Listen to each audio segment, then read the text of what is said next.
Okay. Okay, well, thanks for coming, everyone. I'm hoping you can see my screen. Can you see my screen? Okay, good. Thanks for that. Well, um, so before we begin, I'd like to say a few words about what this is about, actually. So, Theosophy in a swamp. Um, the key thing here, I suppose, is that I'd like to well, not really remind you, but to actually advise you here that there's some very intense political themes in here. And if at any stage you feel like my voice is getting way too annoying, just feel free to zone out because politics can get very intense at times. But anyway, the name of this talk is called Theosophy in a Swamp. And what is a swamp? We Let's find out. Swamps, they're dirty and dangerous, and there are snakes and diseases and ogres inside, and you don't want to be there. That's the key thing here. We all know what a swamp is, but what if there's a swamp around you that you can't get away from? And of course, we're talking about all the constant bombardment of all those information that you get fed to you from all different kinds of sources, um, and all those kind of different ideologies that might be thrown at your face. And sometimes you can't you can't get your head around them all. And this is the swamp that I was referring to. And unfortunately, we're all part of it, and there's no getting out of it. So the way that we navigate a swamp is discernment. And I think we're all here. We could all sort of understand what discernment is about. We've heard it many times. It's a core concept in many traditions, including Theosophy. We can see that there's in just a bunch of traditions out there. For instance, in the Bible, we see things like test the spirits to see whether they are from God. We see things like the natural person does not accept the things of the Spirit of God, but the spiritual person judges all things. And do not pursue that of which you have no knowledge. Indeed, the hearing, um, the sight, and the heart about all those will be questioned. So Christianity, Quran, um, when a person has discernment, they see things as they really are, and thus they're freed from suffering. That's from, Buddhism. Learn to discern the eternal from the transient, the real from the unreal, truth from the untruth, Bhagavad Gita. We've heard about all these things, and obviously discernment is one of the four major qualities in at the feet of the master. But how do we apply it here? Basically, if you're really good at discernment, you're already enlightened. That is the bottom line. And the very fact that we're not here is because, well, at least, we're still working towards discernment. So obviously, I cannot tell you how to discern things. I'm pretty bad at it myself at times, and actually, I'm pretty bad at it myself, period. But I'm hoping through this talk, I can show you a few things about the opposite of discernment. And hopefully, if you're better equipped in avoiding the opposite of discernment, maybe that's a small step towards discernment. Well, then, what is the opposite of discernment? And the opposite of discernment is brainwashing. And I think this is one of the keynotes in this talk. We're about to identify what is brainwashing and how does it work. And we're going to go through some cases in terms of where this whole thing lead us to. And if I will just go back to this thing here, um, the whole bunch of things you're seeing on the screen right now, that is a lot of brainwashing. But how do we discern that? Now, brainwashing is an inevitable part of developing discernment. Everybody gets brainwashed. Everybody starts from knowing nothing. We start from the left here. We're like, I don't know anything. And then we get brainwashed. But through enough brainwashing, we get to enlightenment. And being brainwashed is the intermediate step in between complete ignorance and discernment. and it is inevitable and it is real. The question is, how do we navigate this whole process so we're not too brainwashed and so that we're staying in that noble path in the middle, in the center, and as we move from ignorance to discernment. So let's go through a case study of North Korean brainwashing. We all know there's a war fought after World War II. We had and after World War II and before the Cold War, there's a Korean War, and that's when the Americans landed in South Korea to help South Korea repel a attack from the communist forces. So when the war ended, obviously there's no winner or loser. They actually just stopped fighting. But when the war ended in July 1953, they exchanged prisoners of war, right? So during the war, you capture some people, I capture some people. All right, let's exchange them. So everybody go home, that kind of a thing, right? Now, approximately 3,500 US soldiers were returned, and obviously they were hailed as heroes, but some soldiers behaved strangely. They exhibited very strange behaviors, such as they became sympathetic to North Korea and China, and they genuinely believed that North Korean communist ideals were good. They wrote letters criticizing US politics, and some of them became open communists. And a number of American soldiers flat out refused to return to the US and they wanted to stay in communist China. So this is actually the first time this idea of brainwashing has been made public, because prior to that, there's actually no such word as brainwashing. And this is actually when the whole thing started. So after that incident, the US military revised its what's known as survival, evasion, resistance, and escape training. Means if you find yourself cut off from your main forces, you're deep behind enemy line, how the hell do you get home? That kind of a training. So the US had revised that training, but despite that, cases of brainwash continued in later wars. For instance, in Afghan, in Iraq, in Vietnam, cases of brainwashing everywhere. And it goes both ways too, not just the US guys gets brainwashed. 2024, North Korean soldiers were sent to Ukraine to fight with Russia, right? But these North Korean soldiers apparently became addicted to pornography, and later on they defected. And some wished to be sent to South Korea, and some others stayed in Ukraine. So you can see that, and remember, these are loyal soldiers. They've been training their whole lives to serve their country, and they defected based just by pornography. So that is something that's strange. You think about it, that's very strange. And to illustrate my point, right, the whole thing, this whole brainwash idea is actually based on the very simple premises that if there is something that you don't know before, if there's something that you had no knowledge, it's very easy to get sucked into the whole thing. Now, let's play a game here, right? You can see a quote here and practical examples, right? Guess who said this? And just trigger warning, this can get very intense, but guess who said this? All people go to God after their death, but the happy person is the one who goes to God while still alive. That's it's pretty spiritual. Let's try the next one. Nature evidences the divine plan, for the natural world is the work of the force of the intelligence man called God. Okay, we heard something similar to that before.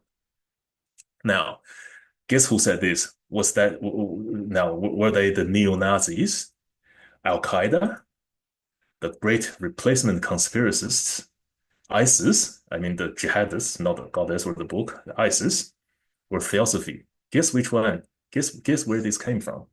And if you're just wondering what the answer is all of the above. Now,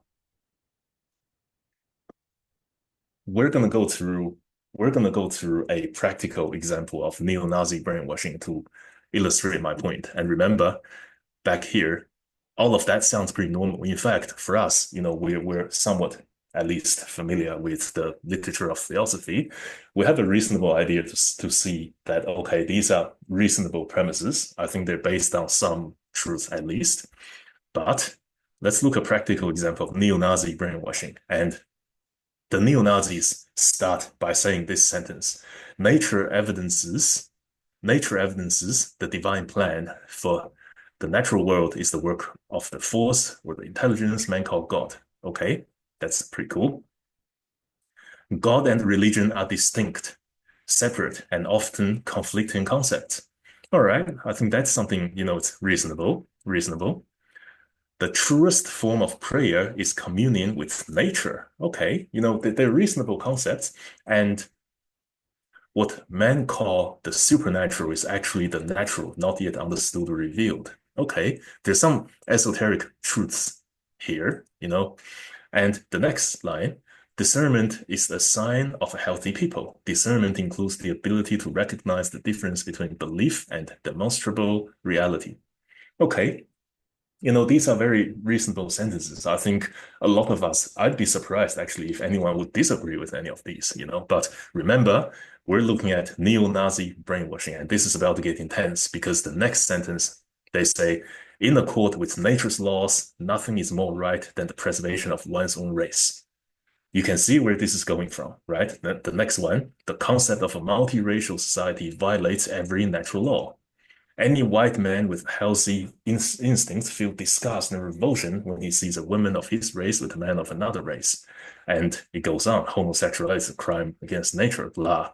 Now, with apologies to our white brothers and sisters, I'm using this only as an example to show you a case where you can see the flow of the logic here. They start from some truths, and it gets especially dangerous when you have someone who is somewhat awakened, have this somewhat idea about, the world is what the reality of the world is, but they haven't really studied enough to understand the full picture. They understand a small part of the picture, and the neo-Nazi brainwashing will lead them astray. The neo-Nazi brainwashing would show them a piece of the truth, and they will feel, okay, you guys are talking about the truth. I'll believe you. And they continue to believe all of the nasty stuff after that. So what does that tell us? Brainwashing is simply a statement presented that is part true and part false. And the true part is perceived as truth. You let your guard down, and the false part is also perceived as truth. Now, it gets dangerously effective if you have disproportionately true statements and you mix a couple of misleading ones in. For instance, what if you have 90 statements that are true, but 5 of them are false? And if you think the 90 statements are pretty true, chances are you're going to accept the 5 which are false, but you also think they're true. So you let your guard down after reading 30 true statements, and then they mix 5 misleading ones in, and they follow up with another 30 true statements to ease your suspicion. How does it work? In the neo-Nazi scripture, they have 88 statements, which is why the number 88 has been historically connotated with neo-Nazis. So if you see someone says, oh, 88, like if they're Chinese, right, 88 is a really good number. It means, oh, you're very lucky. But if they're not Chinese and they say 88, chances are they're referring to some neo-Nazi stuff. They have 73 true statements and 0 false statements, and they have 15 misleading ones. If you look at this bar here, that's the pattern of how they have that true versus misleading ones. They start with a bunch of true statements and they mix those misleading ones in, and then they finish with a bunch of true statements. And the result is we have now, I think as of last year, we have over 100,000 neo-Nazis around the world. It's very dangerous stuff. Now, how do we know we're brainwashed? Completely false statements cannot brainwash anyone. So they're not credible. You would laugh at them. If someone says, hey, 1 + 1 = 3, no one's actually going to believe 1 + 1 = 3. They might joke around it, but no one actually believes it for real. But remember, some people have been brainwashed into believing that the earth is flat. Now, all brainwashy statements are half-truths or part-truths, often overwhelming amount of truth with a few misleading ones mixed in. And the tricky part is in identifying which parts are true and which parts are false.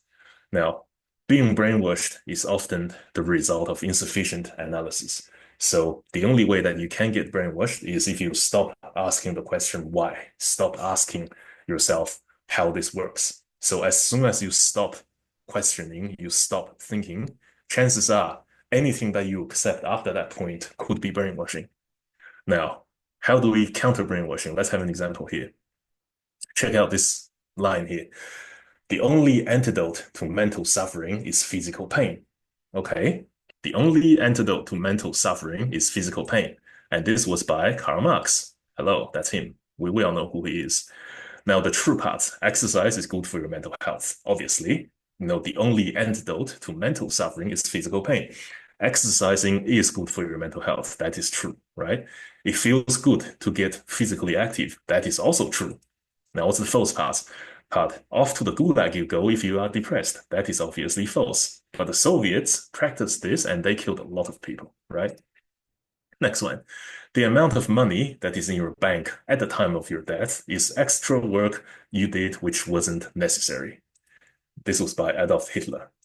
The true part, material wealth can't cure your death anxiety. Overworking yourself to accumulate worldly things is not a good idea. What's the false part? The state should take everything from you after you die, or hell, even before you die, if they can just kill you, you see?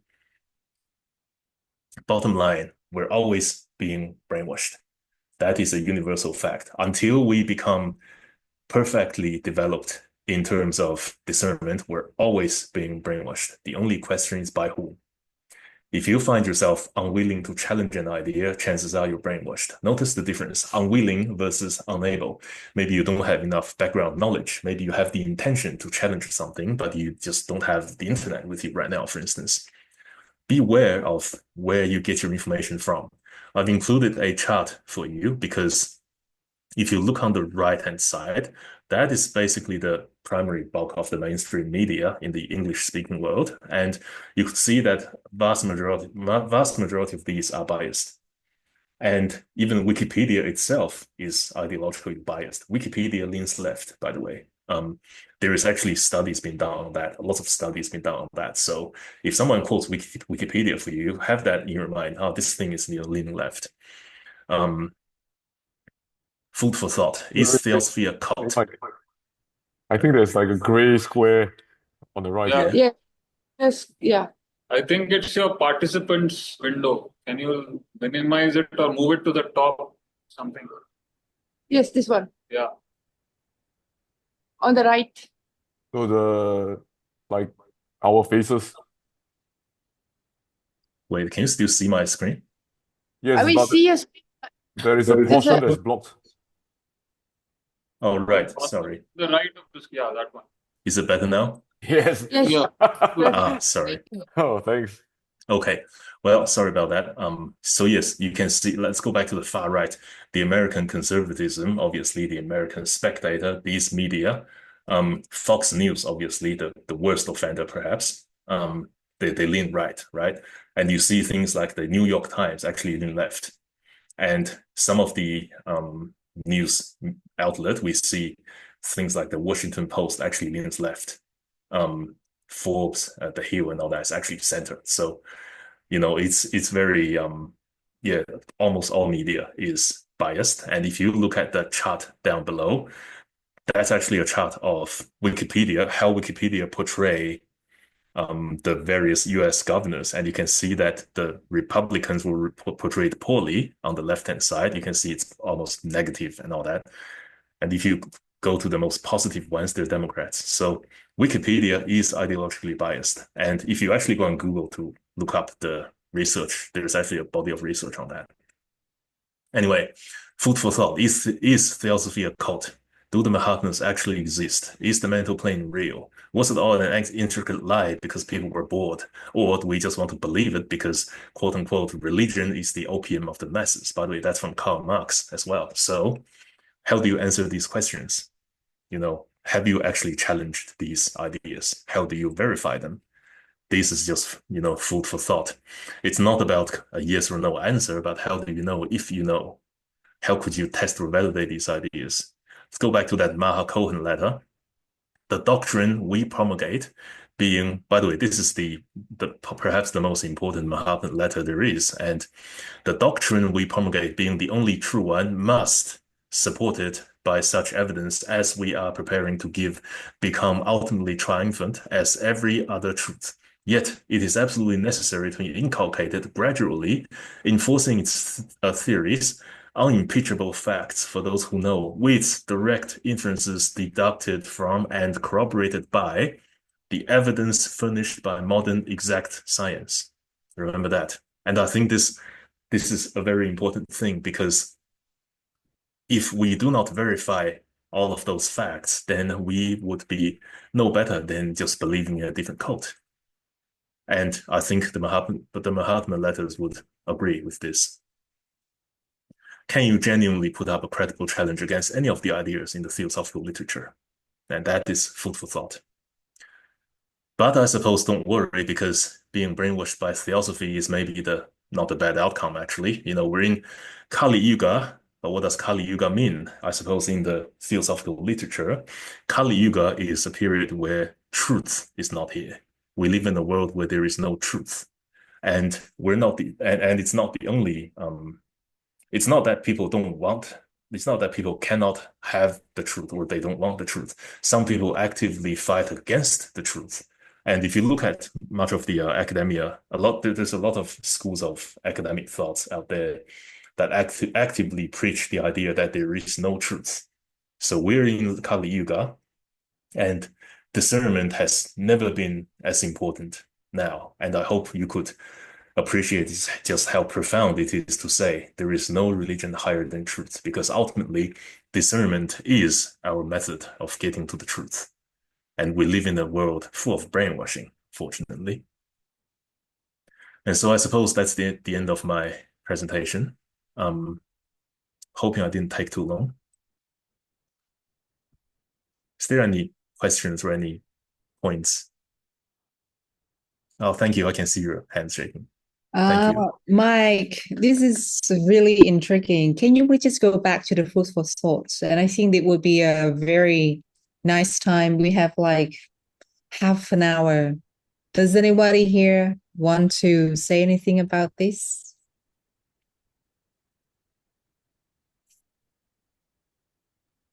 I was also thinking that we could think about those questions that you asked here.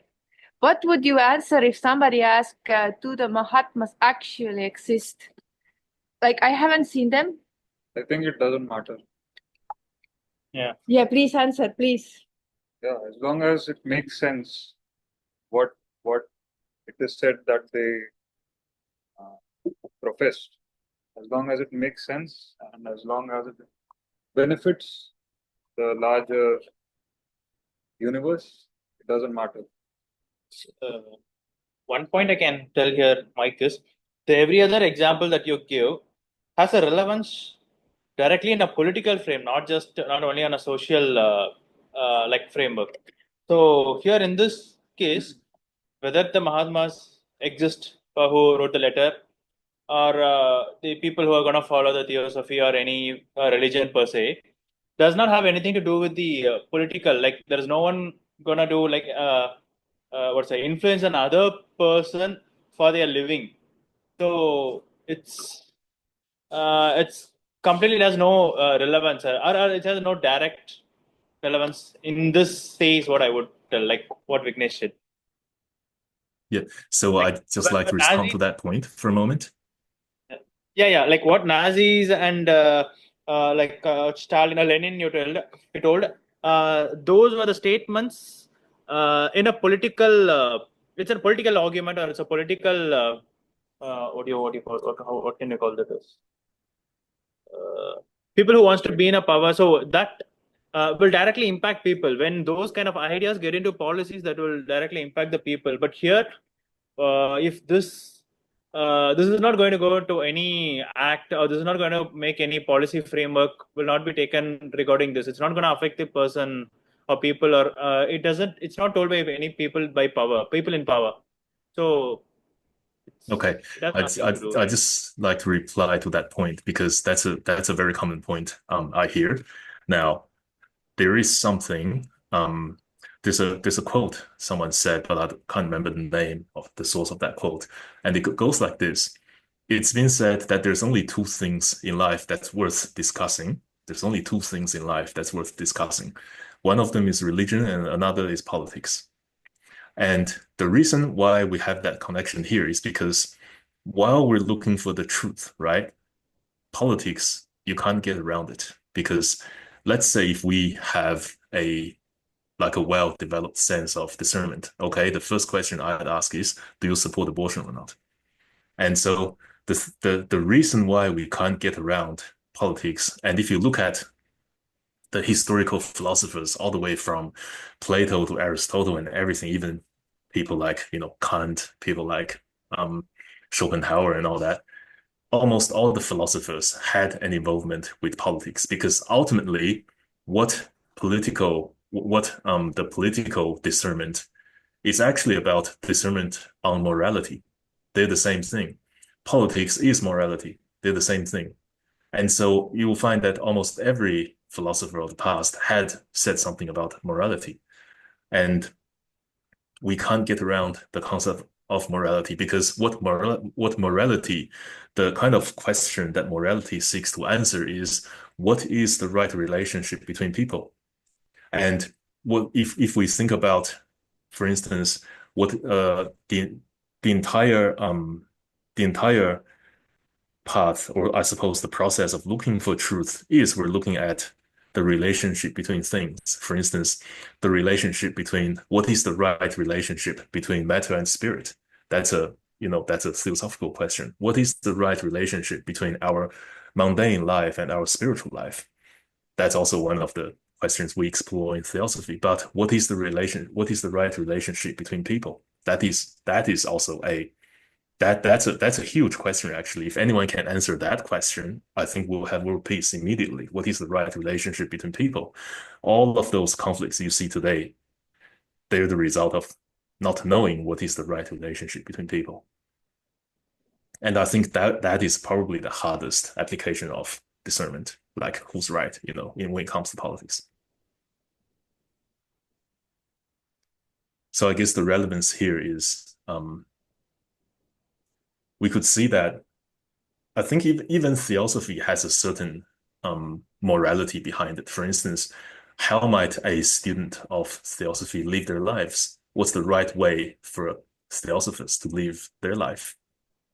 That is a question of morality. And perhaps it's a higher form of morality, but morality is morality. What's the relationship between capital and labor? That's another question of morality. Who's first?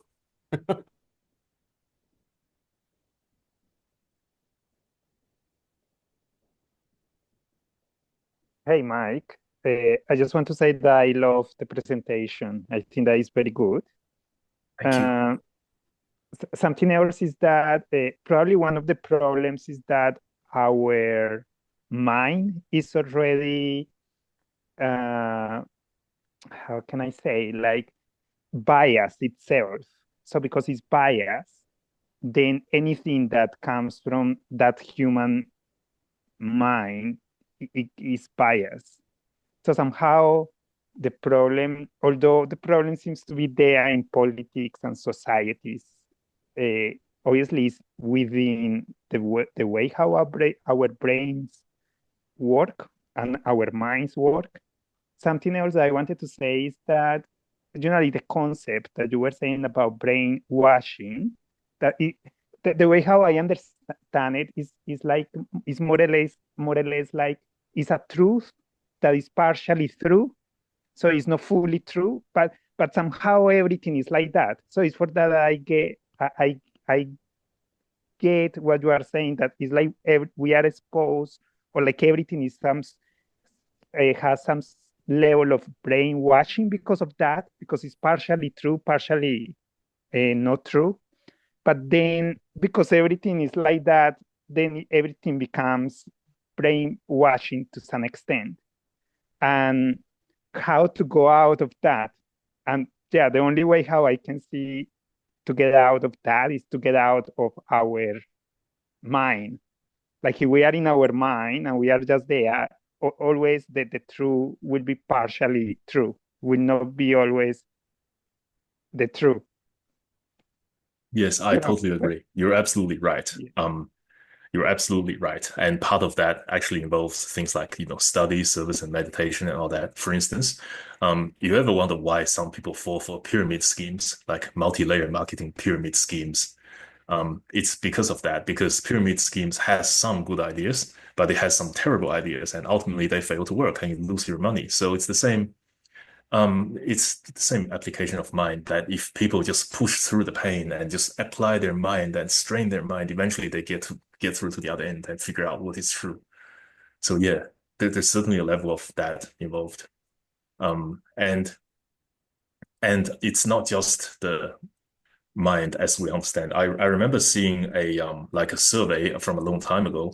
Professional economists, right? The people who win Nobel Prizes in economics, professional economists are terrible at investing money, and they usually lose money when they try to invest stuff. So because they study the market, they study all that, but when they actually try to do it, most of them lose money. So it's very, very complicated. It's not that simple. So it definitely has to do with the mind.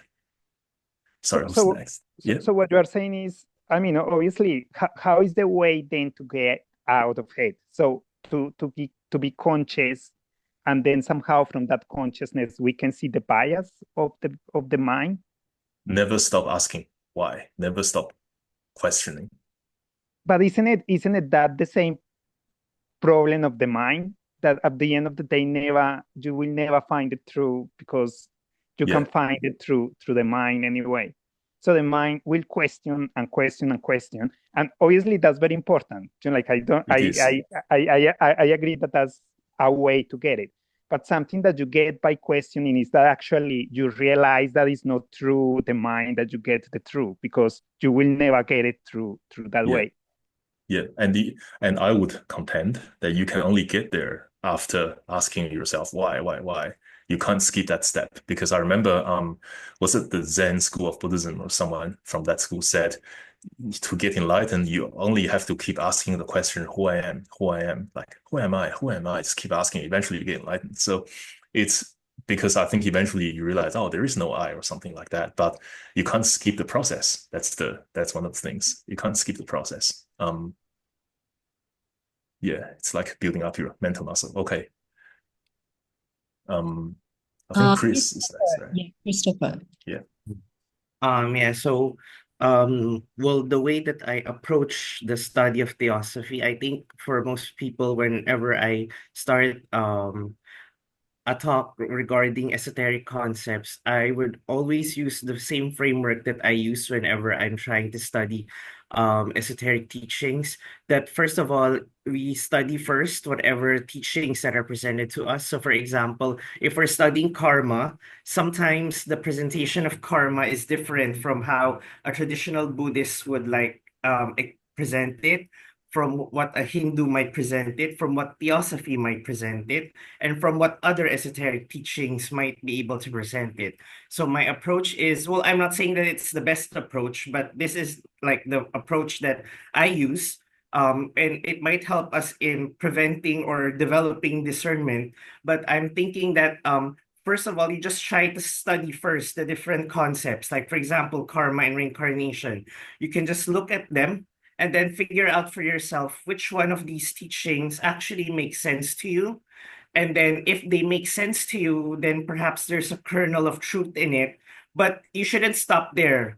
You should also go into meditation, because certain things can't be reached by the mind, especially if we're talking about esoteric matters. So if you think that this presentation of karma makes sense to you, you should also go into a period of meditation, and then you try to figure out, does this teaching resonate with something higher within you? You may feel nothing, but sometimes you do feel that you have an affinity for this teaching over another teaching, and that might point you to the right direction. Of course, we're not absolutely sure. We're not like 100% sure, but it could point us to the right direction. And lastly, we should also try to apply the teachings of Theosophy or whatever, or Buddhism or whatever. We should, like what the Christ told us, that it is by your fruits that you shall know them. So if we apply the teaching of karma and reincarnation as presented, for example, by Theosophy, and it helps us to become more compassionate, it helps us to become better people, then maybe there's also a kernel of truth in it. But if it makes us more egotistical, it makes us more self-serving, it makes us more prideful, then maybe we should set that aside. And then perhaps for the first question, you ask how I would present the Mahatmas to somebody who doesn't know Theosophy without trying to brainwash them. So maybe the way that I would present it that is non-dogmatic would be I would first define to them that, a Mahatma in theosophical parlance, or the way that Theosophy see it, is a being who has achieved moral and spiritual perception. So in the history of the Theosophical Society, there are people who are convinced because historically they said that there are proofs like the Mahatma letters. According to them, if you looked at it from the microscope, the letters weren't written the way that you write on paper. The ink just came out from the paper itself. So I'm not a scientist there, so I can't validate, but it's there if you want to study it, the to and from. So some people study the history and they're convinced that the Mahatma letters are genuine. Some people study it and they're not convinced. So you can look at the history, at the historical evidence, and then decide for yourself. But for me, there's just 2 points about this concept of the Mahatmas. Well, first of all, I really hope that they do exist, because if humanity is the highest intelligence in our planet, we're in big trouble. Because look at us, right? We're all a mess. We have to admit that. We're trying to figure out everything. So there has to be, well, I hope that there is something higher than us. Otherwise, we don't know what will happen tomorrow, right? There might be a war, there might be a nuclear bomb tomorrow. And then second is, if we look around us, there's people who have different levels of consciousness, right? So, for example, according to some people, when Mother Teresa inherited the fortune from her parents, out of compassion, they said that she donated all of this fortune to the poor people of India or Calcutta. But if I was to inherit a fortune, I don't think that I will have that same level of compassion. Perhaps I will be able to donate a portion of it, but not all of it. So from that perspective, people have different levels of consciousness. And perhaps it's highly probable that there are people who are able to reach a higher level of consciousness than what we think is possible. Of course, again, we don't know for sure 100%, but we can look into it. We can look at the history of the Theosophical Society, look at the proof and the literature that disproves their existence, and then we can look also at the human psychology, and we can decide for ourselves whether we think so or not. But for me, on a personal level, I hope they do exist, because otherwise, yeah, like what I mentioned, we're in trouble if they don't, because we can't be the highest form of intelligence or the highest wisdom of the planet. Otherwise, the world is spiraling out of control.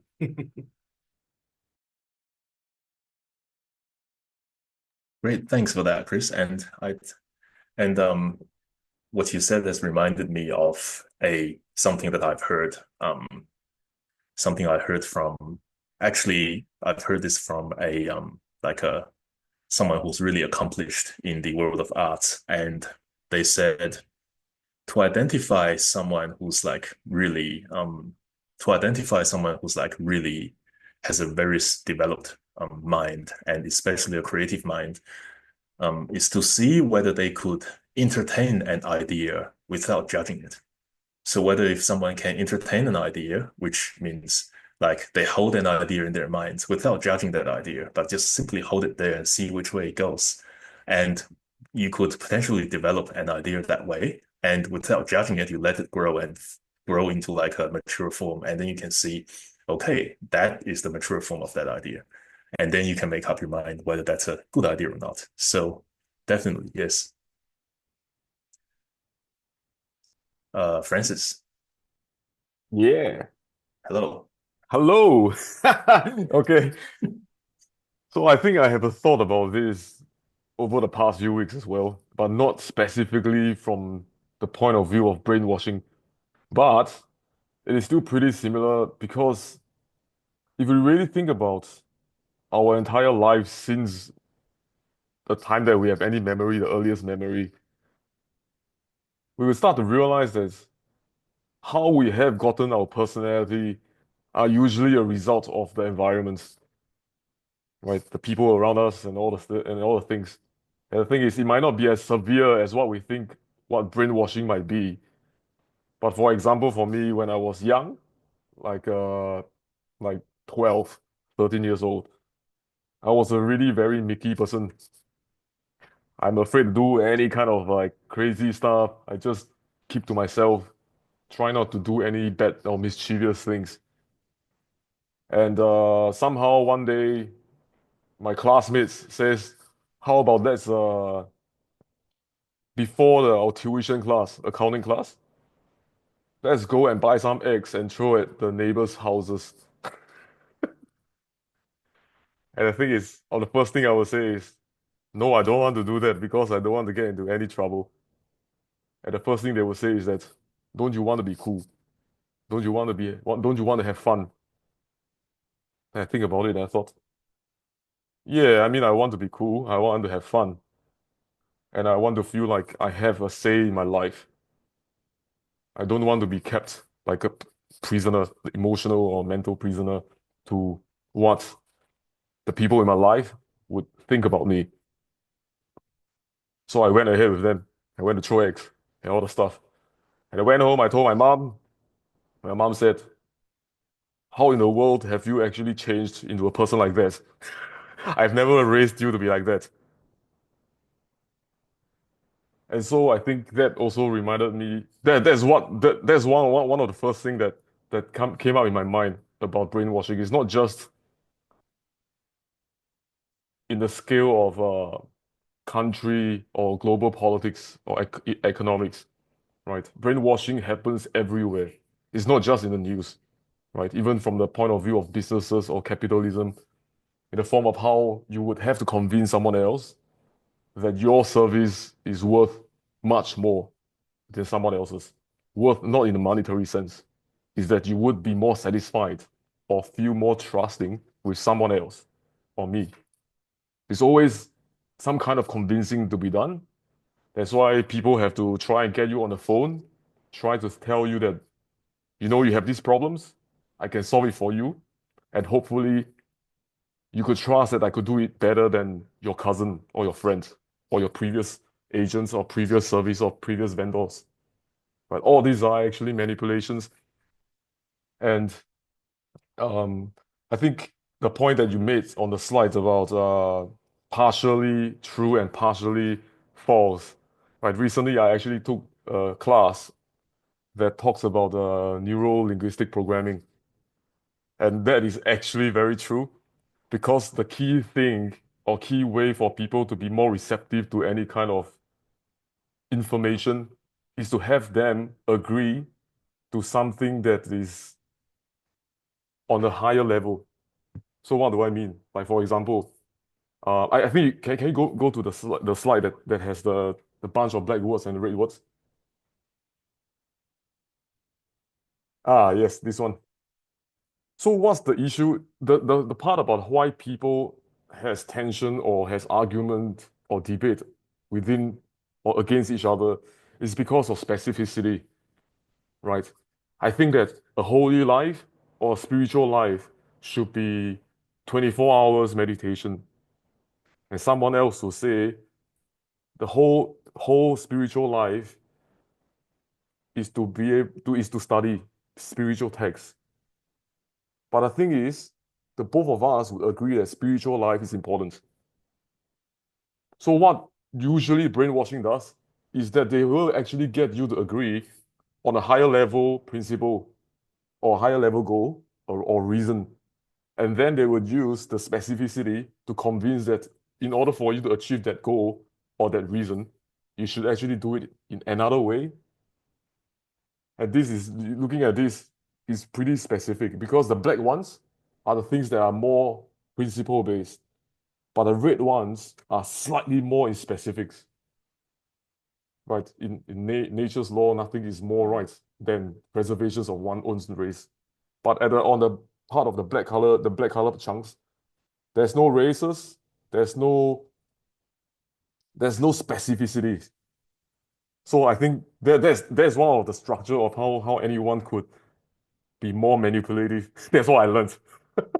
And of course, it became very, very obvious here. I'm very fresh from the stuff that I learned from the class. Yeah, no, that makes perfect sense because if you look at I remember one of the ways that the pyramid schemes brainwash people is they say, hey, did you know that if you double your money 23 times, you can earn the entire world's money? That's actually true. 2 to the power of 20 something is a large number, large enough number, huge actually. But then they say the way that you get there is to believe in us. And that's the specific part, which, is the brainwashing part. So yes, premises which leading to a call of action, the call of action is usually the false one. But the premises has to be true because if you start with the false premises, no one's going to believe you. So yes, I'm glad you brought that up. Yeah, it's a very deep observation of this. Yeah, and the thing is, well, what you have said about never stop questioning, I think is really important. I think that's exactly why or how every one of us got to the TS, right? One of the first thing that we might have in common is to question the way we live our life. Right? Am I actually just really happy working like for the most time of the day? Right? Am I really happy with how I think life should be like, getting an education and then set up a family, have kids, and grow and die, right? Most of us do question it. It's not a matter of if we are going to do it or not. We question it and think, going through all these kind of things, we are going to die anyways. So what's the point? And then, of course, when we start to study, we could go into religious text. We can go into philosophy and stuff like that. And we start to realize that ultimately living a life is actually more purposeful when there are actually more lifetimes. Like it's not just a single life, right? There's so many things, so much more than that. And then, of course, ultimately, we go beyond all the so-called dogma or different kinds of ideology. And then we start to work on ourselves. We remove ourselves from a group identity. Sometimes we might be at a stage where we just don't feel like we want to be like our family. Now, I don't want to be like you. There's the whole point I'm trying to get out, the identity and all this kind of stuff. Yeah, so yeah, that's just the last point. Yeah, no, I totally agree. I totally agree because I'm actually not worried because if like for the people who are here, because if you can find your way to Theosophy, then there's no way you're gonna get brainwashed by the mundane stuff. So I'm not worried at all. But yes, there are people who hasn't asked enough questions in life. They haven't asked all the necessary questions, and these are the people who are very prone to being brainwashed. And there's a lot of them out there, unfortunately. Kieran. Yep. Well, thanks for the presentation. It was really interesting. I was just about to say that we're all brainwashed, to be honest, because the moment you're born in this body with your 5 senses, that's constantly getting conditioned. You have so many impressions. Blue is not blue, green is not green. I mean, we identify it as green, but it is not green. It is anything but green. That's the only color that's, reflecting. So that's why it's not green. So even, at the very objective level, that's not, the truth. But yeah, I think, going back to the point where, Angela was asking as to how you can differentiate between this conditioning and what you actually are. And you had actually answered that question in the very first slide, which is discernment. Because if you are aware enough to dissociate from, this conditioning, you would then, the mind is like a dog that likes to play with its bone. So, the more you try to stop it, the more you're just going to train yourself. So sometimes you just let the mind be, give the dog its bone and let it play. And, you just be the observer, as Krishnamurti would suggest as well. But then going back to the other question, whether Theosophy is a cult or not, I think the answer to this lies somewhere on the yes and no spectrum. And it also depends where you are, because in some lodges, people, might feel, especially young Theosophists, might feel that free thought is not encouraged, and especially where they have a lot of senior members. So maybe in that case, they would have, an impression that it is a bit like it, but as long as we have free thought, that is, encouraged, and critical thinking is encouraged, and it's not questioned, because everyone is on a journey, and people will have doubts, and that is healthy to have doubts, because if you don't have doubts, then we are getting in the ideological brainwashing category here, because we're not really thinking. Are there these 7 planes of existence or not? Yes, or maybe no. You can read about it, but believe in it only when you experience it personally. If you have a deep experiential understanding of it, only then, so like what, the statement that you quoted from the Mahatma letter was about. So yeah, and even as a group, sometimes are we, consciously or unconsciously, as a group or an individual, are we, professing an holier than thou kind of an impression onto others? And in that case, any kind of a group that does this, is coming from a place of, it's like what Christopher said, it is a bit egoic, and therefore we are actually detaching from the truth in that moment, because we are actually we're giving into the mental, the mind, the games of the mind and the ego.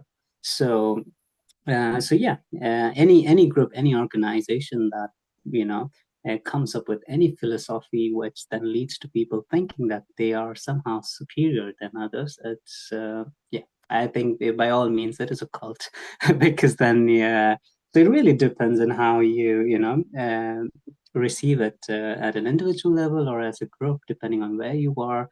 And did the Mahatmas actually exist? Well, I would say it's safe to just think of them as angel donors who gave us the money. The money is real. so they kept dropping pearls of wisdom. As the Western, questionable? I don't think so. A lot of it makes a lot of sense to me and to most of us, and therefore it is true. And I think that is how we should just look at it. But yes, critical thinking in any case should be encouraged, and people should be allowed to have doubts and should be allowed to question. That is the only way where we can be more informed as a group, and it's a part of our collective growth as well. So yeah, that's about it. Yeah, I resonate with the part you said about people should actually have the freedom to think, because throughout my studies, if there's one statement that I could make, it is that throughout history, the people who try to control freedom, they're never the good guys.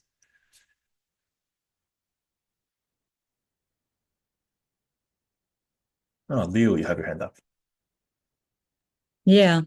I just want to touch the parts where Christopher, Mike, and Kiran were just talking about, keep asking, and then keep asking, keep asking, and then there's somewhere in Zen Buddhism, keep asking the question, who am I? Who am I? And I quite like Angelo's question, like if you keep asking and then looking for the answers, it's going to end up in a thought process of the mechanical mind. So basically it gets nowhere, just like running and running. And I think that it's quite important to differentiate between the mechanical thought process of the mind and actually just to ask the questions, because the question, who am I was, I was told by a few senior members, and I think that I don't believe anywhere in the Buddhism scripture that they told you to ask the question, who am I, and find out the answers. They always stop at the part to ask, who am I? So I think that the step here is just to ask, who am I, and leave it there and leave an open mind. Maybe during meditation, you may get the answer. But if we ask the question with the intention to look for an answer, I must find the answer, then maybe we're gonna fall into the trap of the mind, then reasoning all the stuff, okay, this and this and that, with this and all. I think that it's gonna be a little bit off track. That's at least that's what I thought. So regarding the Mahatmas, do they actually exist? If the Buddha exists, I do believe Mahatma exists. Because to be honest, if they are called the masters, they are not our masters. They are called the masters because they are the master of themselves, who have actually perfected themselves, get all the virtues. So that's why they are called the masters. The word masters here means they are the master of themselves, master of their own personal self. They are not our masters and we bow down to them. It's not that meaning. So if the Buddha exists, if Jesus Christ existed, definitely I believe that Mahatmas exist. If Teresa exists, definitely somebody maybe even better than her, they exist. Things that I don't know doesn't mean that they don't exist. Mm. Yeah, I think your last statement is really important. Things that you don't know doesn't necessarily not exist or exist. So a lot of people take the default position of, if I don't know something, it doesn't exist. That is equivalent of saying, whatever I cannot see doesn't exist. Well, I can't see the earth is a round thing, therefore it is flat. So those we go down to that path. So I think, yeah, you're absolutely right. We need to maintain that, neutrality to that. And I remember hearing the idea that we should be equally as open-minded and skeptical. So we need both forces to guide us through that narrow path in the middle, basically. Yeah. Actually, to be honest, the thing that is that just keep an open mind and keep the intention. This is the question, but don't try to look for the answer. Because the moment we try to look for the answers is actually the moment we're attached to the outcome. And I believe in the Bhagavad Gita, they always say like, just do your best. So put all your energy into the questions. It's like contemplation, something like that. Maybe Yeah. I may be right, something like that. And figure out for yourself, the known unknowns and the unknown unknowns, as we refer to it in the field of research in general. There are many factors that we know about, but then there are some factors that we don't really know about. So, just acknowledge and put it in that box.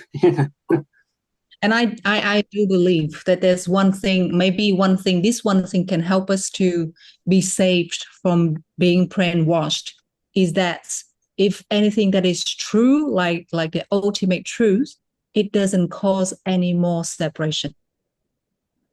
If anything causes more separation, it may be not the truth. That's very intriguing. Well, thanks for that. Mary Kay, you have your hands up.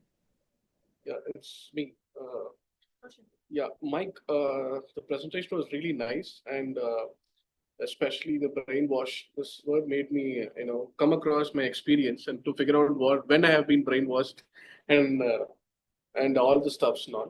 And I want to start with Leo told about that. If does Mahatma exist? And she told that if Buddha and Teresa exist, and they also exist. Well, I could tell that they were being advertised, so they were existing has been more feeling. Our Mahatmas is only Mahatmas because they concentrate on wisdom.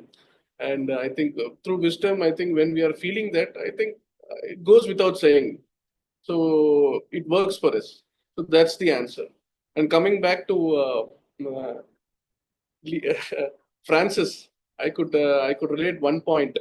Is when you shared about your childhood experience. I feel the moment we know that we are getting brainwashed, I think the meaning of brainwash we know the difference we are getting brainwashed. So we know that whether it should take it or not. And second thing, I could feel that our ears are not open to everybody. We should know to whom should we choose. Let's say that if anything someone tells about it, we should need to know basis. These are the thresholds I feel that we could figure out. And apart from that, very much I learned today, everybody's discussion is that is. Mike, can you go back to the points which figured out false and truth? I want to go back to the slides. Yeah, this one.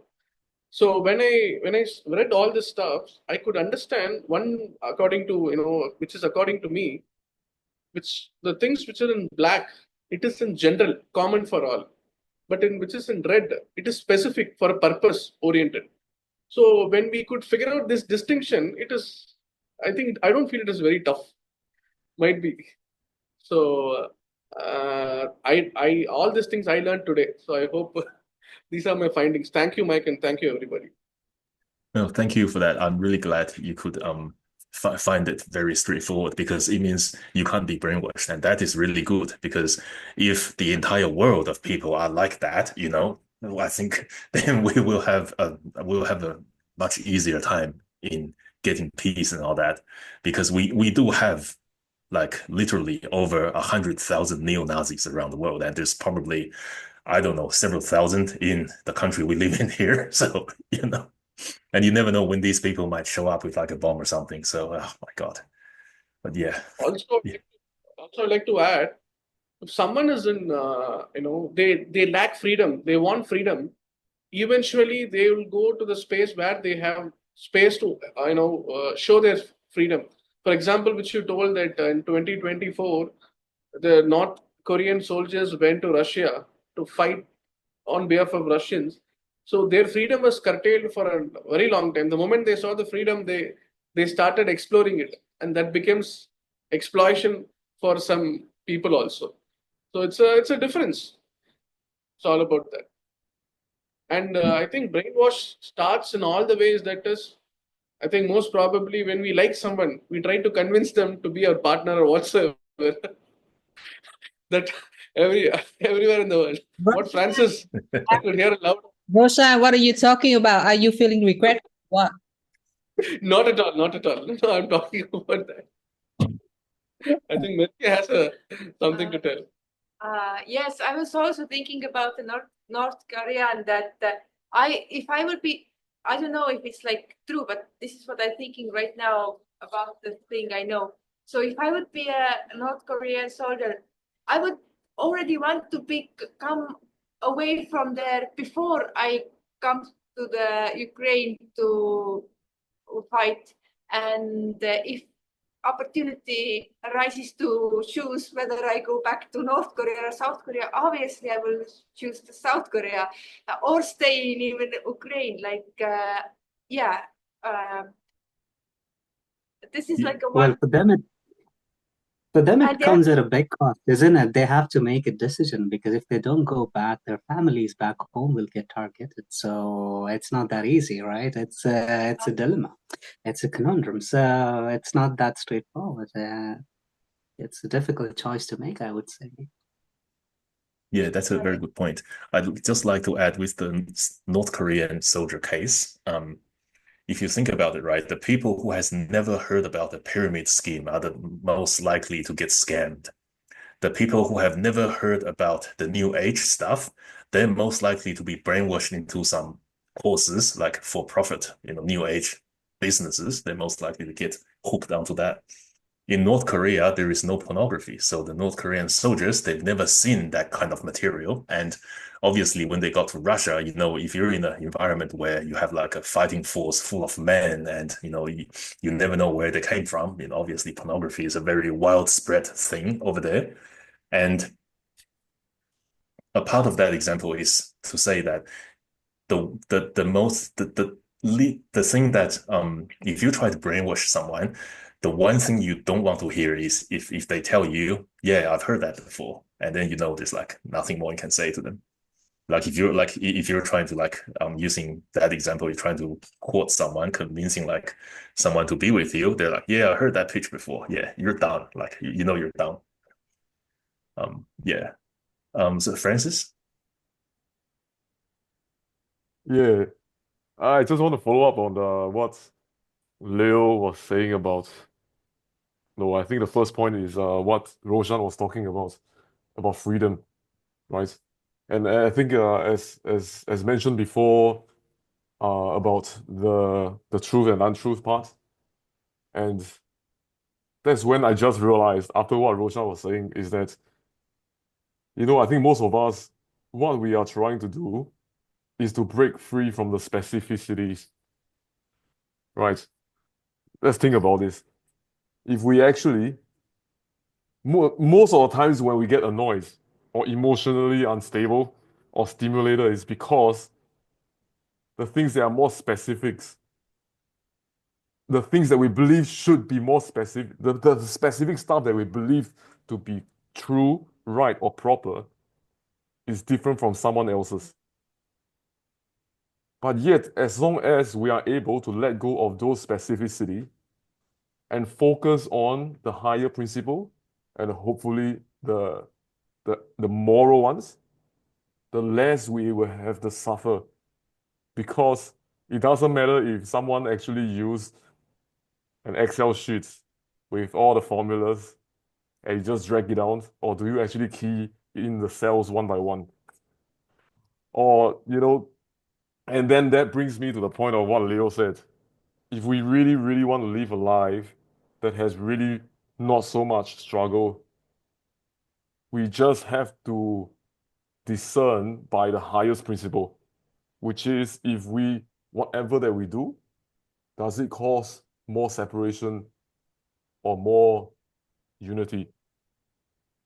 And then whatever specificity or whatever, as long as someone else does that and it does help with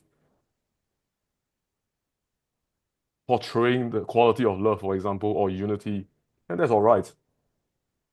And the thing is, if I do think that it is from another way, but that it fulfills that is not so much separation, a little bit more unity, then maybe that might be a right way as well. And then I feel that's what I realized actually during the last few months, and I feel more happy and peaceful just by using this principle. Actually, it's pretty interesting. Yeah, that's all. Really good to hear that. Yeah. Yeah. On your point with from specific to general, right? That is actually how we gain knowledge. That's actually, you've just described the process on how humans gain knowledge, because we start from facts, and from facts we can see patterns. And if we can generalize a pattern out of a fact, then we can apply that pattern to a whole bunch of things, right? That's how we actually obtain knowledge. And that's a very third ray thing, I think.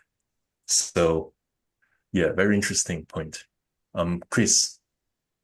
Yeah. So you mentioned about scams. I just remembered something. Because I also like to read and listen to personal finance things stuff. So I remember one speaker told saying that the moment you think that you cannot be scammed, because you know everything about money and you know everything about scams.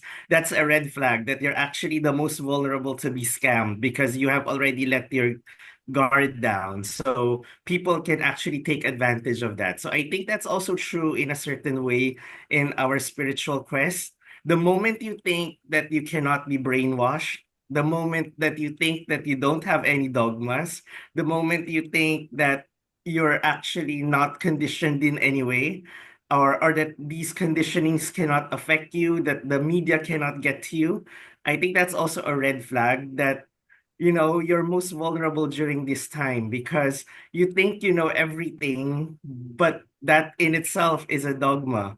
So I think that's also a paradox, and it's also a one way of looking at it. Yeah, That's very absolutely. interesting. Absolutely. If someone wants to brainwash you, first they have to get you to trust them, right? But trusting them and trusting yourself, I think the result is the same, because then you let your guard down and you stop asking questions, and that leads to brainwashing. Absolutely. Yeah. And I think a bit of humility helps, like what Christopher was just mentioning now about thinking that, oh, I can't be so easily brainwashed by anything. It's a sign of you lacking some humility. So like, okay, just take the humble cake a little bit, and just, you never know. So you rather be, of course, keep your senses all alert, but you can never get too sure about things.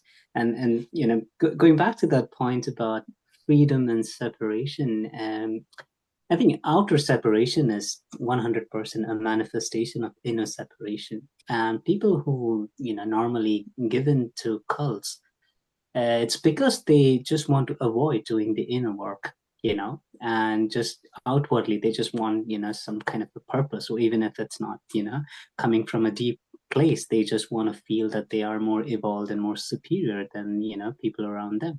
And that's the easiest way to get there, because inner work is very messy. So it's very difficult to just sit with your own shit and and go through it. It's very challenging. It's easier to just go join some yoo-hoo gang and just do whatever crap they, profess. So yeah. Yeah, absolutely. And I really I just like to add a point with what Leo said, that if you see an ideology that sort of preaches division, then that's obviously not true, right? Just on that point, let's apply that idea to something. Let's use this chance as a practical example, right? Is Marxism dividing or uniting?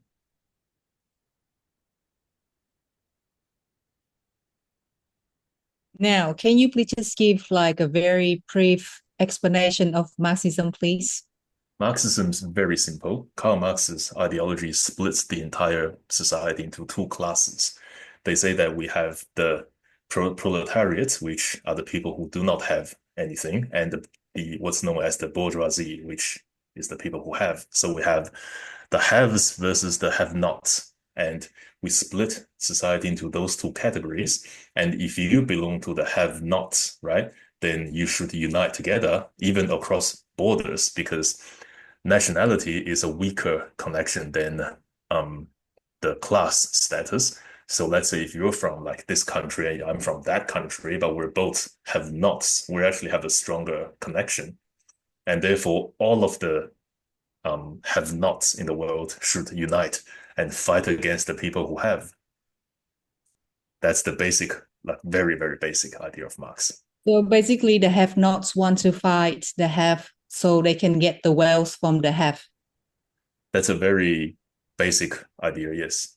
Very basic idea. So is that they're fighting to get somebody like money, whatever?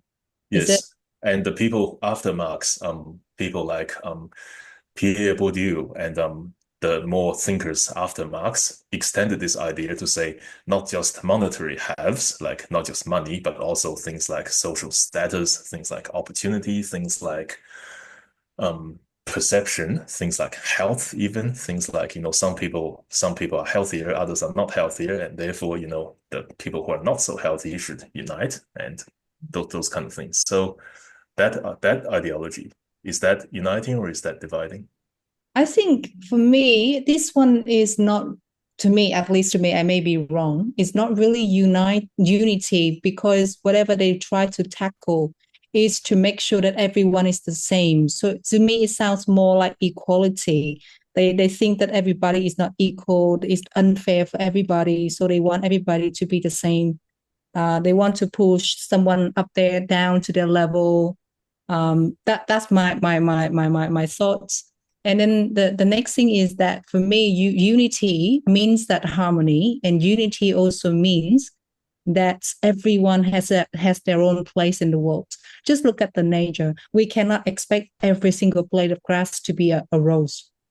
So whatever they do, they want every single blade of grass to become a rose. So who's going to do the rest of the nature? Who's going to be the tree? Who's going to be the magnolia?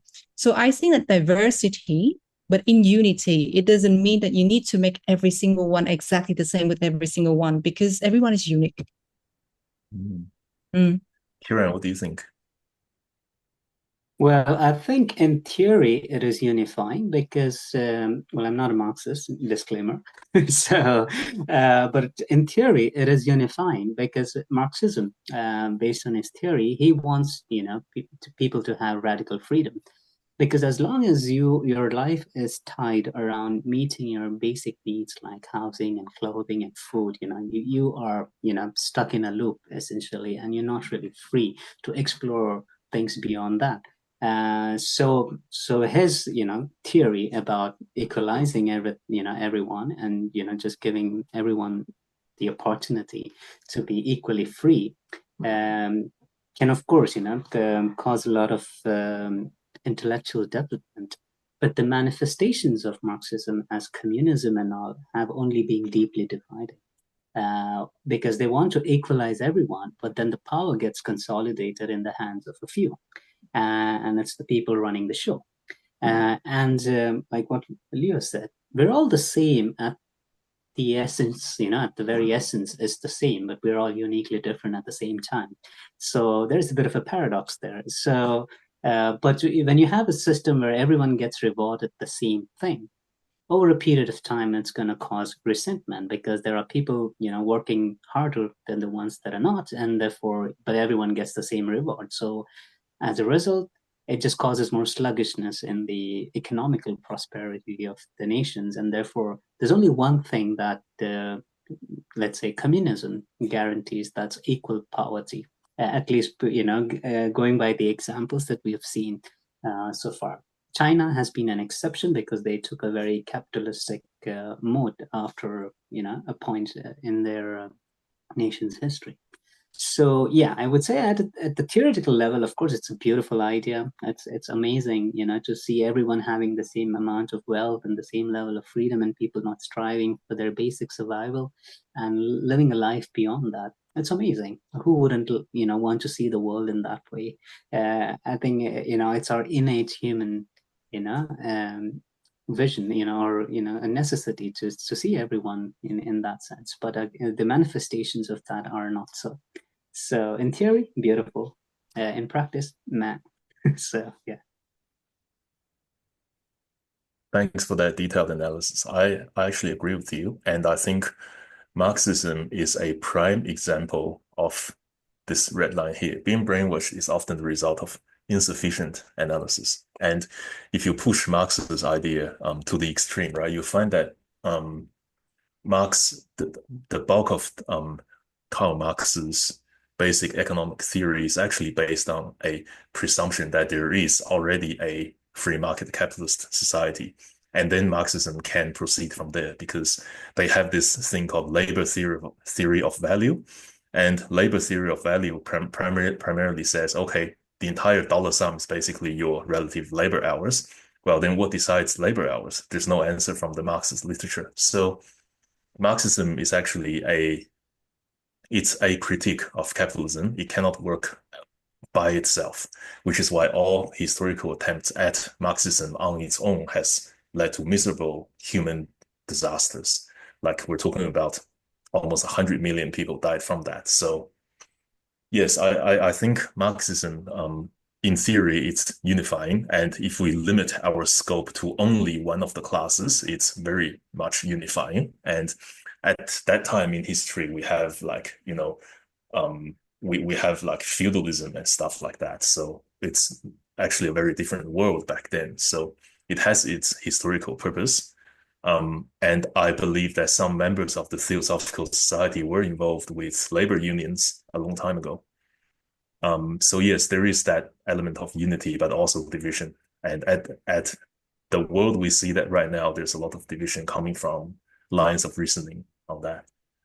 But yeah, I think it's a good example to, have a bit of fun with your lower mind. But Hey, I also Mike, sorry. can I Yeah, no, go ahead. Go ahead. All good.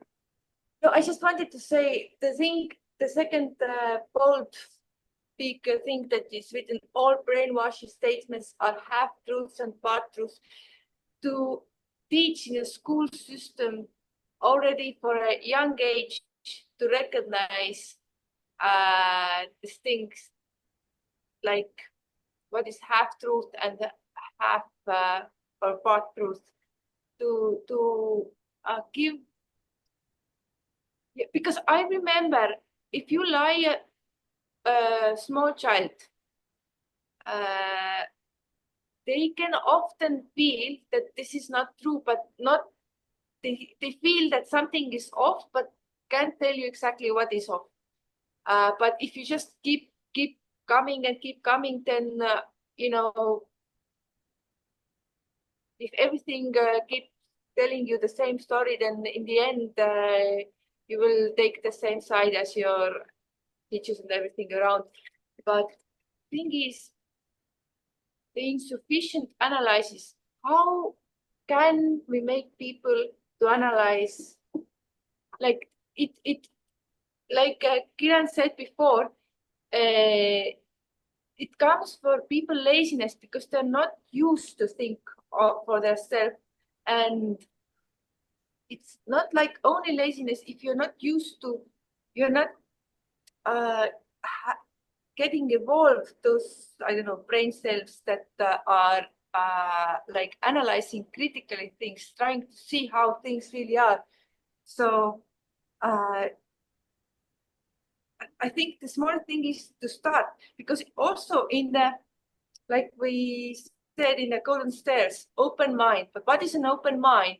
If I see half truths and past truths, what will I do in that situation? I read something and I feel, okay, everything was okay, but this part I don't totally agree. I'm not sure if this is exactly how it is written.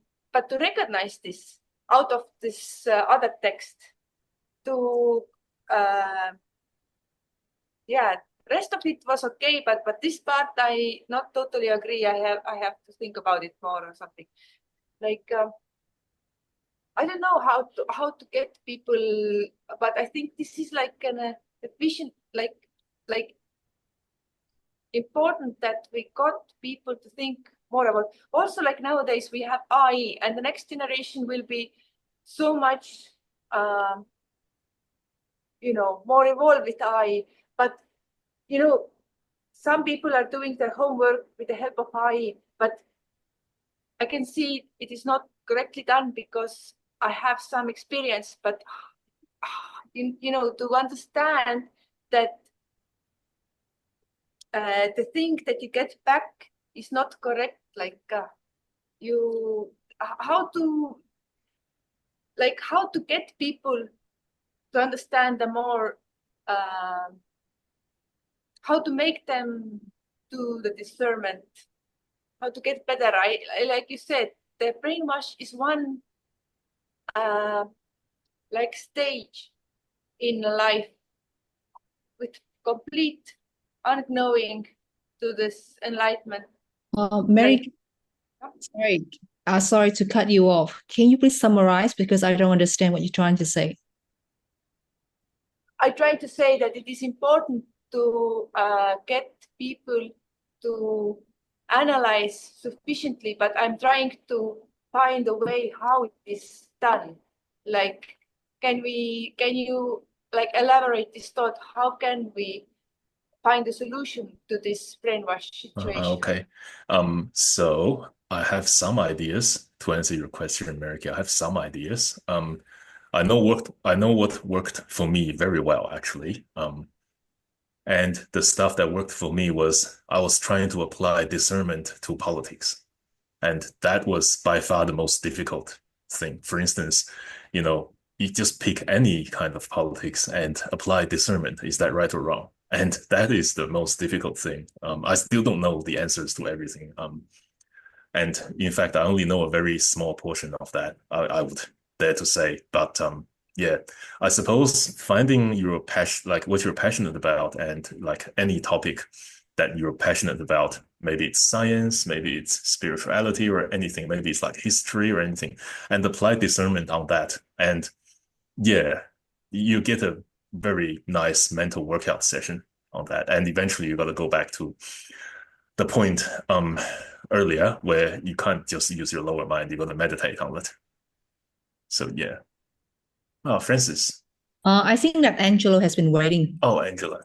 Angelo first. Angelo, yes. Look, I think that this discussion reminds me a little bit what I was discussing with my little daughter yesterday. She's 8 years old, and she was making the statement that someone was a bad person. And I say to her, look, in reality, we all have some parts that are bad and some parts that are good, but it's not right to say that someone is fully like bad or fully good. And I think that applies to this as well. Like whatever doctrine, whatever philosophy, whatever political view, like you want to put into question, is there are some parts that are good and there are some parts that are bad. And I think that that's just the way how like our brain and our mind captures reality and perceives reality. Is again, we come back again, everything is partially true. And so it has some true, some not true. And look, to be honest, I don't think that there is a solution for it. I think that everything is like that from like this way how we perceive reality. I think that we will need to have a different level of consciousness to be able to perceive reality beyond that partiality between that, like we everything has two sides. And I think that that's the way how our mind works. And we need to go beyond the two sides to be able to perceive things, like to perceive the reality of things. Otherwise, I don't think that there is way to, if you perceive it from the mind, I don't think that there is way to go around that.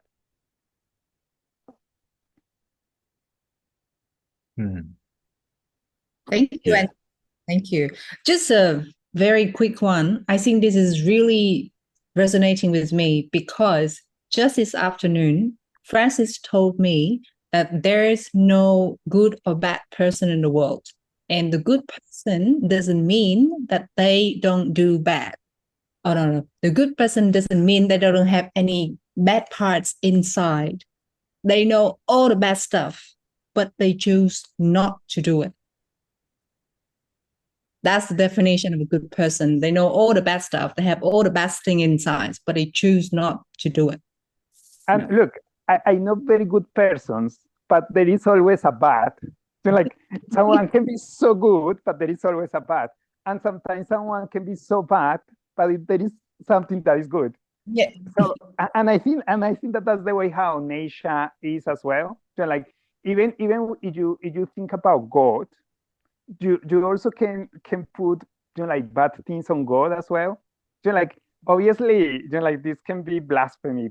People may see it in that way, but also you can question why God sometimes allowed some things to happen. And obviously we have all this argument about karma and all those things, but like, those things are allowed anyway, and there are people suffering a lot. And you can say, well, we are here to help that people. But you could question, but why suffering exists in the first place? You know what I mean? Like, obviously, suffering is a big problem and we should help people who are suffering. But how is it that nature or God or the superpower allows that to exist? So somehow you can also put that, how can I say, like good and bad to God itself. But I think that there is no way to resolve the problem from the mind. Yeah. Francis? Oh, yes. So while Mary Kay was talking about the how can we help someone to be able to be more discerning? Right. I think that was your question. And that was your thought. And while you were talking about it, I suddenly remember this do you guys know about the monkey banana effect? Like a long time ago, there was an experiment. They put a monkey in a cage, and there's a ladder, and at the top of the ladder, there's a banana. And then every single time the monkey goes up to pick the banana, the scientists will actually beat the monkey up. And then the monkey would just feel that, oh my gosh, get beaten so much, he's conditioned to realize that it's not worth it to go and get the banana at the top of the ladder. So now the scientists put in a second monkey, and the first monkey knows that if he actually climbs up, he gets beaten. But the second monkey climbs up the ladder to the banana, the scientists will beat the first monkey. So you beat to the point that the first monkey realized that he has to beat the second monkey, such that the second monkey will not go up and get himself beaten up. And then they put in the third monkey, and then the first and the second one will beat the third monkey. But the third monkey will never know why. And then after that, they remove the first monkey, and all the monkeys after that gets beaten up if they touch the ladder. But they have never an idea why they are beaten up. They just know that they can't be touching the ladder. So this is almost exactly what I experienced, right? So when I was questioning myself about what life purpose is it about getting married, having kids, all this kind of stuff? Then I asked my mom. So the thing is, what do you think life purpose is? My mom says, oh, it's about starting a family, have kids, and then you retire. Then I thought, okay, then what's after that? Like what? So what? And then she got a bit pissed off and she says that that's just what it is. Then I asked, do you actually even ask even deeper than that? And she says no. And then of course after that for a few years, that was what I've been trying to do, like what Maggie was saying, I trying to get my mom to really go and think about what life purpose is about. But the thing is, after all those years and getting into the TF for a few more years, I start to realize it is really up to karma. You can never really make someone else do something that they are not supposed to do yet, behave in a way that they are not supposed to do yet. But what I feel that is that if we actually know that people around us could condition us, and if everyone are not discerning, but yet if we choose to start to be more discerning and to be more analytical, and hopefully someone else around us may feel inspired to do so, and the more the people to do it, the more the people will be analytical or discerning. So in the end, I think it is still the work we have to do on ourselves as well. I do agree with Francis when the question is raised, how can we make people think? We cannot make people do anything. That's their freedom to do. And at the same time, there's our own fair share of karma they need to work out. We cannot enforce it and we cannot make them grow prematurely. Well, I think that the best that we can do, if they suffer too much, we can be there to soothe their suffering, but we cannot do the work for them. Yeah. Kiran! Well, yeah, and even, just to add to what you just mentioned now, even us wanting people to do what we want them to do is, again, an extension of our ego. We're just not, humble enough to accept reality as it is. Of course, we can be there to support them and guide them if they want any help or information or just, whatever that is. But sure, yeah, not accepting the way things are is also a form of egoic resistance.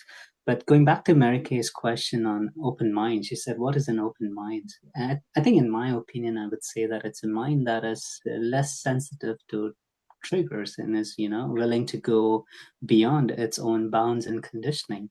How do you work on that? Maybe the best way is to reflect on your triggers. What is it that really triggers you? There are some ideologies, maybe, people behaving in certain ways and, like, sometimes, me annoying people, it can be a trigger, but, so it's just to map those out.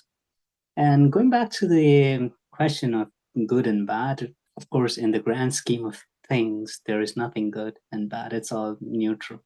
But when we are in the human body, of course, we face the consequences, and therefore we have this, a very limited human-oriented perspective on what is good and bad. It's coming from a place of morality because we don't want to inflict suffering. But yeah, I very much resonate with the idea that there is no 100% good and there's no 100% bad. There's always a bit of, that in each one of us, be it good or bad. Yeah, no one is 100% perfect. And the one who thinks so, well, good luck to them. Okay. Oh, one more point, sorry. About good and bad, when, Angela was mentioning about, maybe if it's a political system or an ideology or a philosophy. Sometimes for countries, depending on the time and the context, what is good now need not be good, 10 years down the line. So good, so even that can have a relative sense because, like, for example, when it comes to Soviet Russia, there was a time when they were really prospering and they were doing pretty well, but it got to a point where it was not good for them anymore. So yeah, so it is a bit relative to it. And time is one factor that we need to look into as well. So thank you, Kiran. I think that maybe Mary Kay will be the last comments because I think this topic is so good. Mai has done an excellent job and we have been here for more than an hour. I think it's already 1 hour, 1 hour, 45 minutes. So, Merike, we leave the last spotlight for you.